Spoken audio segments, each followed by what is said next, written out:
Well, the first reason niggas gonna jump off into the streets anyway, you know what I'm saying? I believe any man wanna make their life better than what it is.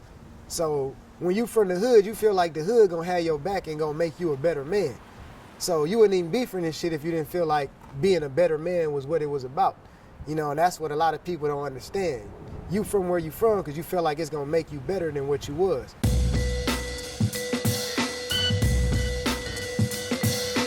Now, a lot of people don't parole from level 4.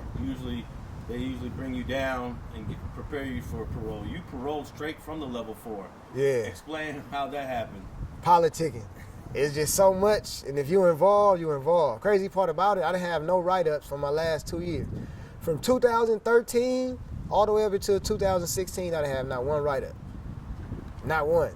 But my points was always so high, and I was A2B, that I couldn't even get a job. I didn't work my whole time when I was on the level 4. I didn't have no job. Even though I went damn near 3 years without a write-up, my points was already so fucked up by that time that I would have had to at least get a job and wait a year just to be level 3.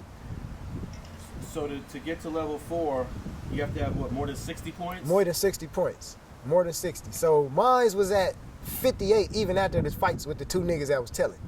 I was at 58. They gave me 2 extra points.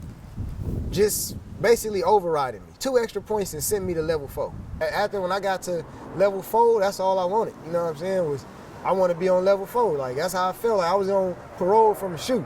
I really felt like that. Like I was on parole from the shoot. I was young, man. I was, you know what I'm saying? I was 24, 25 when I, you know what I'm saying, really start fucking up and getting all my points. And by the time I got to level 4, my mind is still on activity, you know what I'm saying? It's still active, so it just wasn't no looking back, you know what I'm saying? I felt like a nigga was gonna get validated and be in the indeterminate shoot, and when my date come, I'm a parole and go straight to school, you know what I'm saying? When you say get validated, explain that. It just, you know what I'm saying, after doing so much, the police keep running in out of your cell, you know what I'm saying? They snatch you up and throw you in a shoe, you know, and put you in the database. And before you get out, you're applying to colleges? Right. Explain that. Well, this is 2009. Like, I make up my first decision on the college I want to go to, Cal State Northridge. Throughout the years, it changed to UCLA, then I wanted to go to Cal State LA, which I got accepted into. Then I wanted to go to USC. So I end up applying for Cal State LA and Cal State Northridge October 1st, 2015. You know, the same day the school shooting happened in Washington State, man, and a lot of people lost their lives. I woke up the next day and seen it on the news how bad it was. But I applied for college October 1st, 2015, man, and got accepted into Cal State LA. Once I got accepted, I was real happy. I felt like I had accomplished something that I should have accomplished a long time ago. But at the same time, like, man, I'm going to a university, like, you know what I'm saying? Like, a lot of people not able to do this, especially on parole. Like, I can't even count on one hand how many people I know paroled to a university. I paroled August 6th, school started August 22nd. Like, that's all I knew when I paroled, and that's exactly how I mapped it out in my mind when I first made it up, when I wanted to go to a university, you know what I'm saying? My main plans was to start my record label, drop my mixtape, you know, get my car, get my housing situation, everything's together, you know, get fly real quick, you know what I'm saying, and enjoy life, but handle business first, though. I actually had a job at Homeboys, fresh out. Is that right, with Father Greg Boyle? Father Greg Boyle. I got hired there right when I was in the halfway house, because they let you out 4 months early if you don't got no write-ups. Like I said, I damn near went 3 years on the level 4 without no write-ups. It's just my A2B status prevented me from getting a job. But anyway, I ended up going to a halfway house, taught stocks at the halfway house. I was able to go apply for jobs. So that's how I meet Father Greg Boyle.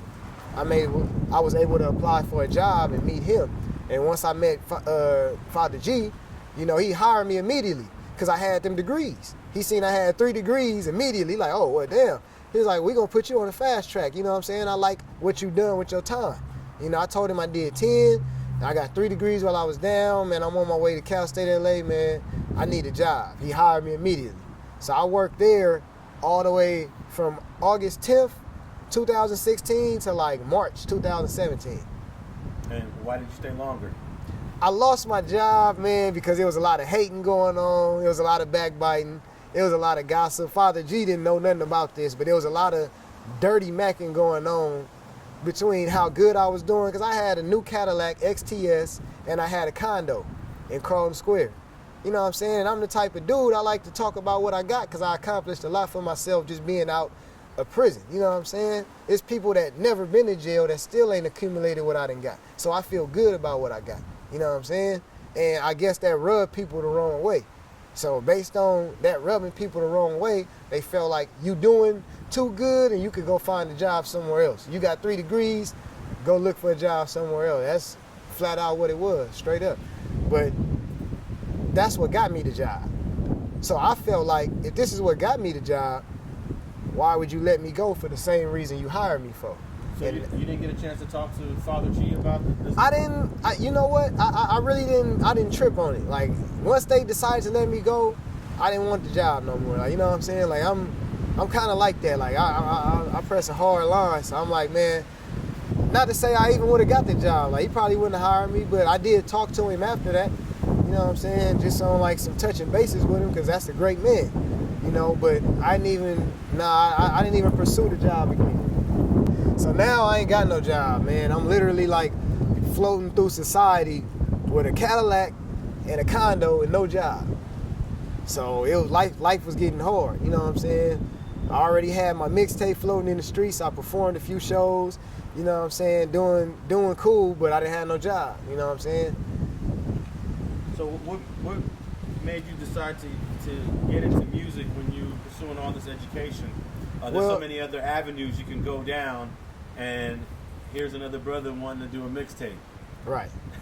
Well, I was rapping first. I was rapping since we was kids, since we was like 13, 14. I used to walk around the school freestyling, you know what I'm saying? One of my good friends, Quincy White, that's where I recorded my first mixtape with. When we was in high school, I recorded at his studio when I first got out. My new mixtape, or my first mixtape, Royal Gorillas. So music always been a part of my life, you know what I'm saying? Since high school, it's always been a part of my life. Did you do any music while you were in prison, or was that you took I just used to write it. Like I never tried to get on no tracks or nothing. I just used to write it. Like the homies used to like my flows, other rappers, you know what I'm saying? So we just used to have ciphers. We would freestyle on the yard. You know what I'm saying? Everybody that rap, just get in the cipher, see how real your bars is, see how hard you are. So a lot of people think that Inglewood is all blood city when it comes to gangs, but just like on the little western part of Inglewood, there's like about 3 or 4 different Crip sets. What was that like, having all these Crips that people didn't really talk about? When you think of Inglewood, you don't think about Crips. Right. But they there. Right, they there. Yeah. Yeah, well, I mean, you really don't, it is what it is. Like, it's not no different than any Crips in any other part of the city. You know what I'm saying? You just already know what it is. So it ain't the fact that they here, you just know that they closer. You know what I'm saying? It's closer than being over there. So that's all it is. It's the same. You just know your turf. And what is the Inglewood PD like? I remember a few years back, let me see, what year was this? Maybe 2009 or 10.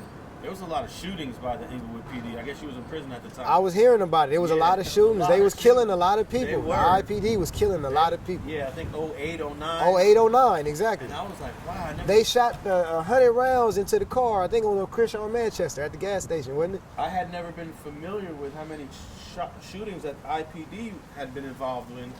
I went to a couple of rallies, but since for a guy that's been born and raised here, how has that relationship been like with the police?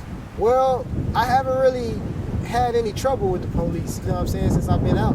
I done been bumped up, but it ain't really been like no problems because, I mean, for the most part, you're not gonna win with the law no way. It's already a loss once they come in contact with you. It's a loss, you gotta expect that. But I haven't took no losses. I done got FI carded, but it ain't really nothing, you know, they just got rid of all that. It don't even matter no more. So they did an FI card on you recently since you've been home? Yeah, recently. Yeah. And they, do you know if they wrote Inglewood Family gang member? Yeah, they did. They did write that on there? And how you feel about that? Because they could use that against you. I know, but see, they found a flag in my car, so that's kind of like what made it relevant. You know what I'm saying? Other than the flag in my car, they would have let me go. But they found the flag, so they was like, yeah, we got to write you up.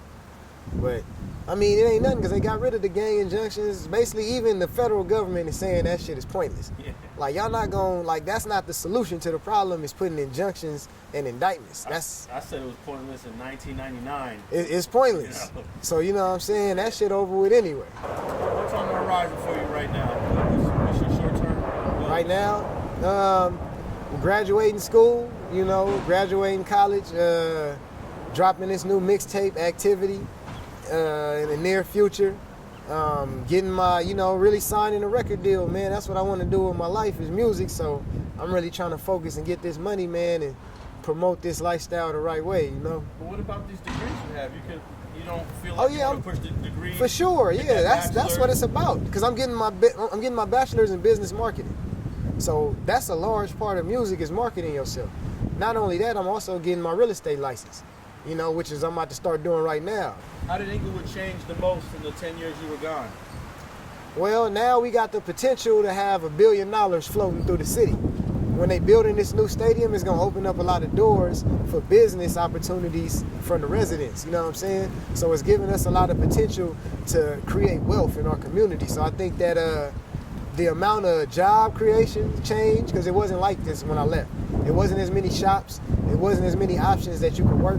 You know, it's a lot of positive things going on in Inglewood right now. So I think that the opportunities are greater today than it was 10 years ago. You only been to prison once. Right. A lot of dudes back and forth, back and forth, back and forth. Do you think doing such a long stretch your first time is enough for you to realize you ain't going back? Yeah. 10 years straight, you done. Oh yeah, you done after that. That's too much. 1 year, you might take another chance. 2 years, you might take another chance. 3, maybe even 5 years, you might take another chance. You still young.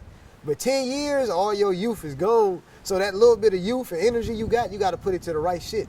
What's the most, I guess, uncomfortable or miserable or just part of prison life that you never want to see again? You got to look at the same shit every day. Explain what you mean by that. Your visual stimuli is limited.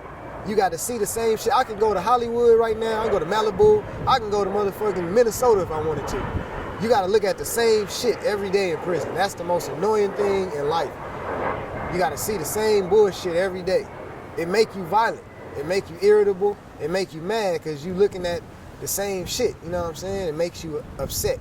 And that's the thing that I hate the most is I can't go where I want to. I can't change what I'm looking at. I met some real dudes in prison, like solid individuals that I felt like, man, you real enough that I can know you my whole life. Like, you know what I'm saying? Like, you solid. So, one dude I met, you know, Word, you know, he wrote the best book I ever read in my life, man. And that's Jordan Bill God Daddy. You know what I'm saying? He wrote the best book I ever read in my life, man, called The Formula, and it was about identity. Identity produces destiny. That what your thing is determines what it can and will be. You know what I'm saying? So I felt like that's real. Like, basically the core of everything is who you are, your identity. You know what I'm saying? You say you a blood, you a blood. You gonna act like a blood, though. You know what I'm saying? You say you a Crip, you gonna act like a Crip. Your identity is how you gonna act. For the rest of my life, you know what I'm saying? I'm gonna be who I am and from where I'm from, but what I got to offer now is to be successful and show people a logical way about it. You know what I'm saying? To make millions of dollars, buy your mama a house. You know what I'm saying? That's what I'm on. I want to buy my mama a house. I want to buy my grandmother a house. So that's the shit I'm on right now is figuring out a way to be successful in life. It don't matter if you gang bang, if you don't. You know what I'm saying? But if you are a man, you want to be successful though. And that's what I'm on right now. Thanks for watching StreetGangs.com. Please like and share the video you just watched and leave a comment below to tell us what you think. You can also watch 2 of our previous episodes to the right. Please visit the link to our Patreon page and support our campaign. And don't forget to subscribe.